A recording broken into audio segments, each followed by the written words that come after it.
성부와 성자와 성령의 이름으로 아멘. 슬기로운 가톨릭 성경 통독에 오셨습니다. 성경을 함께 통독하고 있고요. 혼자 하면 빨리 가지만 같이 하면 멀리 갈 수 있다. 그래서 이렇게 같이 저와 함께 성경 통독을 하면 이 신약 성경 다 함께 읽을 수 있습니다. 자, 오늘은 루카복음을 읽을 차례고요. 5장 차례입니다. 자, 루카의 특별한 관심사. 루카가 특별히 관심을 가진 일들이 있는데, 루카복음서는 흔히 소외된 이들의 복음서 또는 기도의 복음서라고 불린다고 그래요. 예수님께서는 나자렛 회당에서 설교하실 때부터 가난하니, 잡혀간 이들, 또 눈머니, 억압받는 이에 관심을 보이셨습니다. 또 루카는 공관복음에서, 그러니까 같은 관점을 가지고 있는 마테오복음, 마르코복음, 루카복음을 우리가 공관복음이라고 그러죠.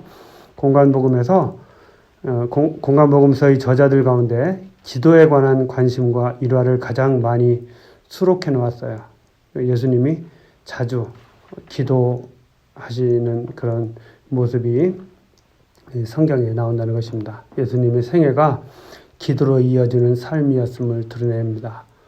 또 성령에 관해 가장 많이 언급할 정도로 사도직을 펼쳐나가는 원동력이 바로 성령이라는 것을 분명히 강조합니다. 그러니까 유혹을 받으실 때도, 그 다음에 중간중간에 성령에 대해서 많이 말씀하시죠. 자, 그런 생각을 가지고 또 오늘 루카복음 5장 같이 읽어보도록 하겠습니다. 고기잡이 기적, 어부들을 제자로 부르시다. 예수님께서 겟네사렛 호숫가에 서 계시고 군중은 그분께 몰려들어 예수님이 말씀을 듣고 있을 때였다. 그분께서는 호숫가에 대어 놓은 배 두 척을 보셨다. 어부들은 거기에서 내려 그물을 씻고 있었다. 예수님께서 그 두 배 가운데 시몬의 배에 오르시어 그들에게 무태서 조금 저 나아가 달라고 부탁하신 다음 그 배에 앉으시어 군중을 가르치셨다.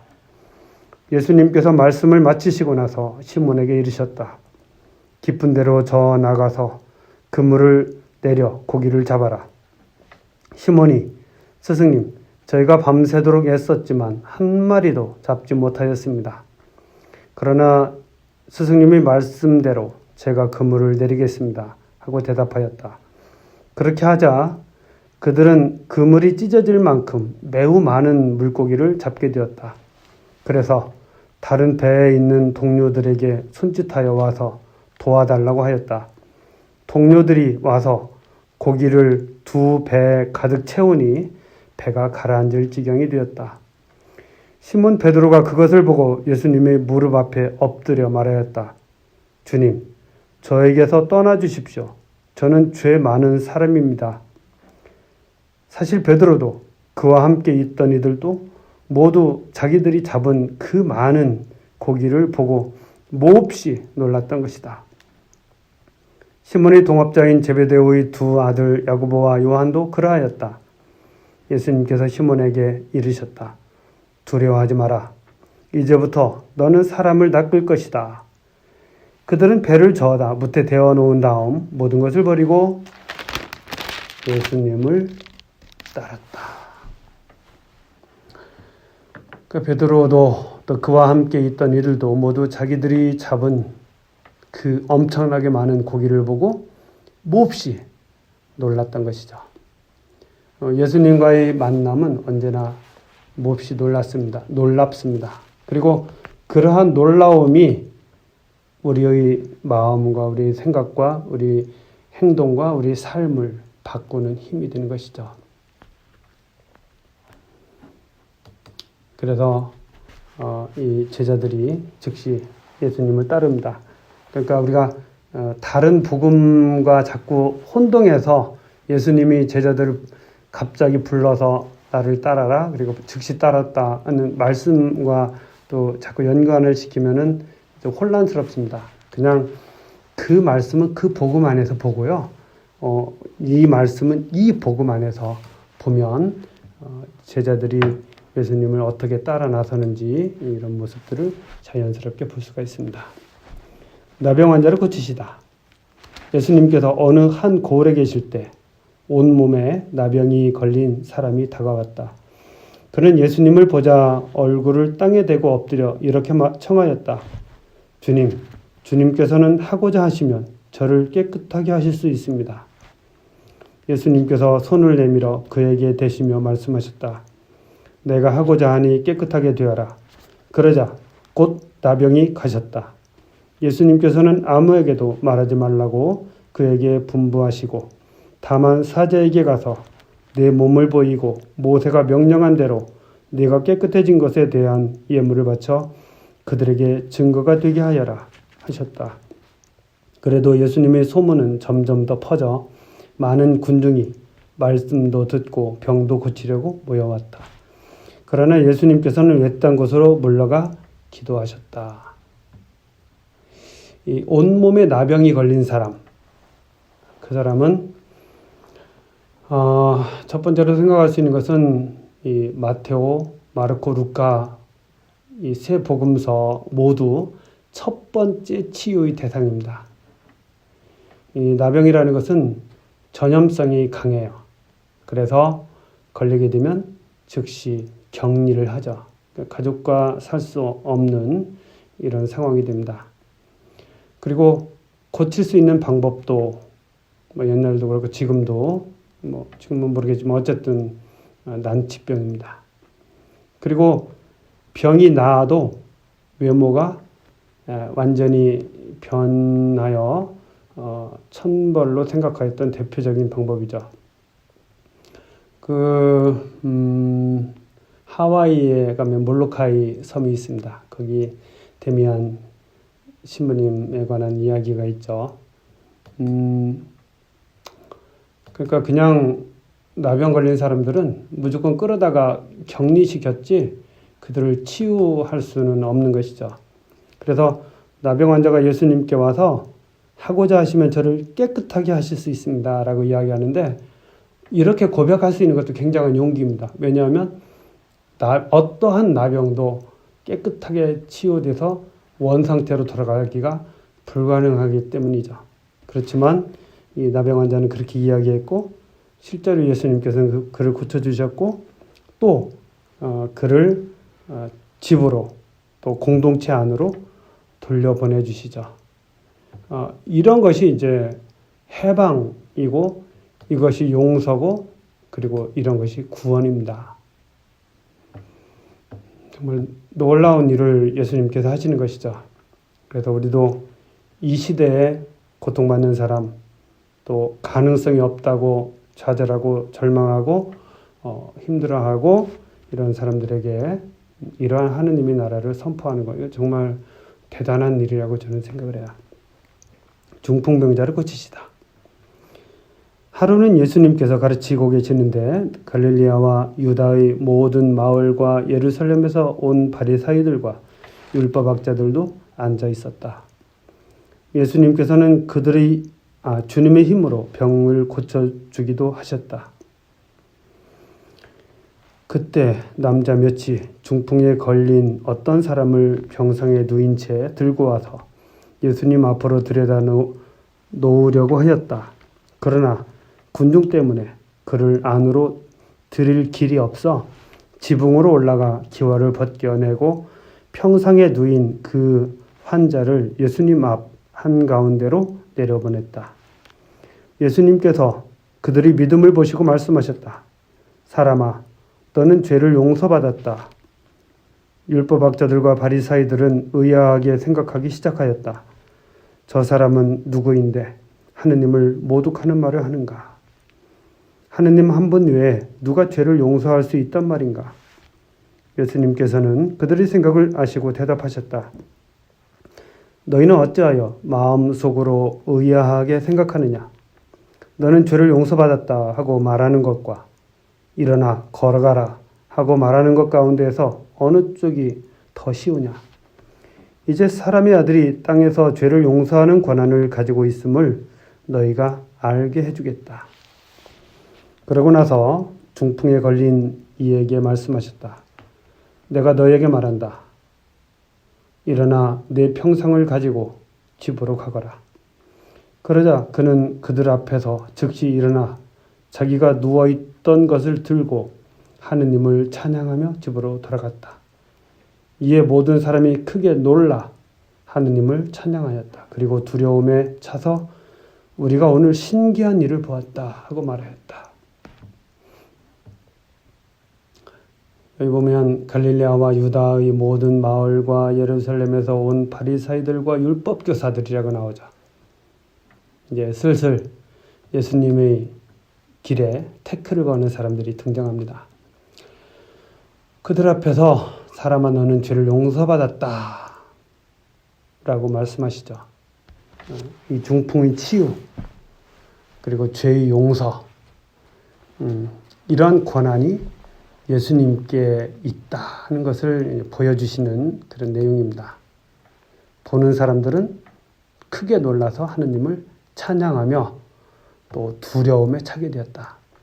그러니까 하느님이 어떤 그 기적의 현장에서 특히 예수님의 능력, 권능 이것을 보면 크게 놀라기도 하고 두려움에 차기도 하고 하느님을 찬양하게 되고 신앙인으로서 살아가게 되는 것이죠. 레위를 부르시고 세리들과 함께 음식을 드시다. 그 뒤에 예수님께서는 밖으로 나가셨다가 레위라는 세리가 세관에 앉아있는 것을 보시고 말씀하셨다. 나를 따라라. 그러자 레위는 모든 것을 버려둔 채 일어나 그분을 따랐다.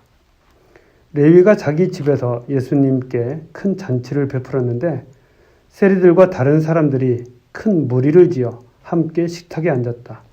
그래서 바리사이들과 그들의 율법학자들이 그분의 제자들에게 투덜거렸다.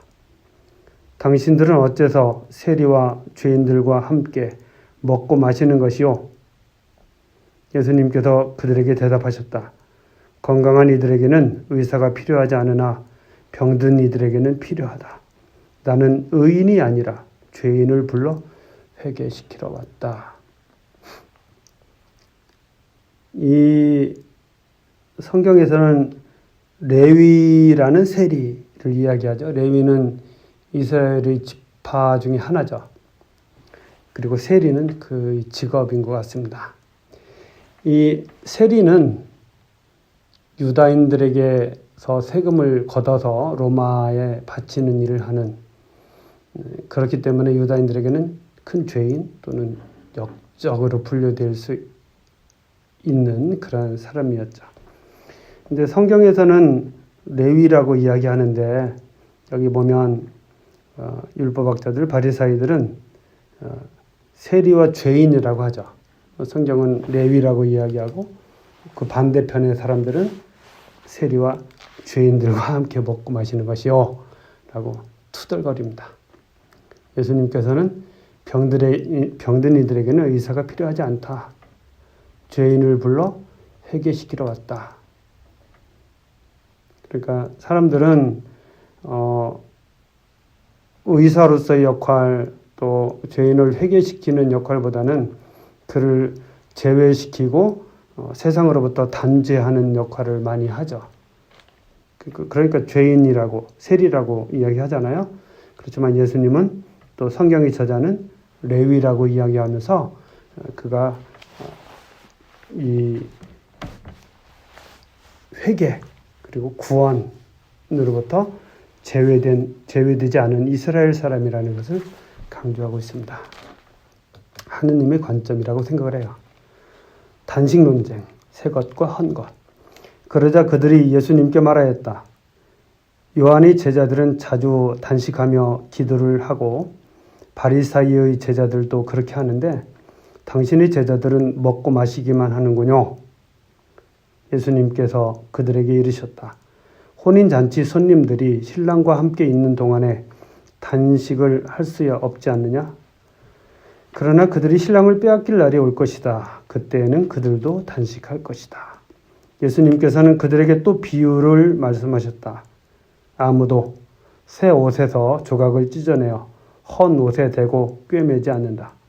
그렇게 하면 새 옷을 찢을 뿐만 아니라 새 옷에서 찢어낸 조각이 헌 옷에 어울리지도 않을 것이다.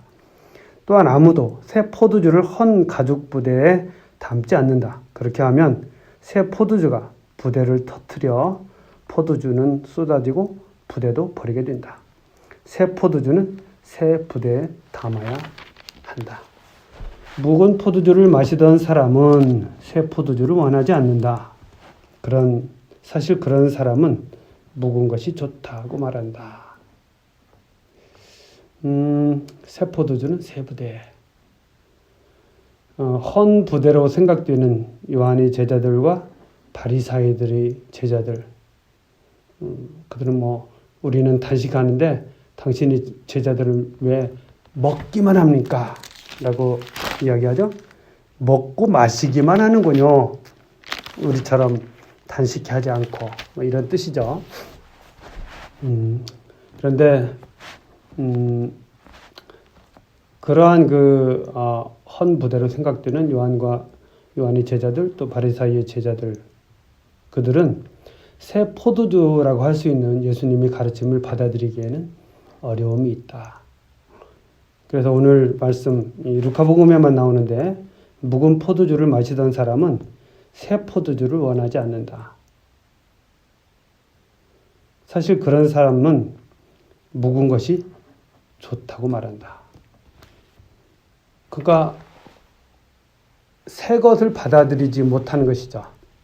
예수님의 가르침을 받아들이지 못하는 그런 것을 이제 여기서 볼 수 있습니다. 약간 이 복음 같이 하느님의 말씀을 듣고 기적의 현장에 있지만 그 의미를 깨닫지 못하는 그런 사람들. 우리가 그렇게 돼서 안 되겠죠. 우리는 새 포도주를 담을 수 있는 새 부대로서 항상 새롭게 살아가면 좋겠습니다. 오늘도 여기까지 하도록 하겠습니다. 성부와 성자와 성령의 이름으로 아멘.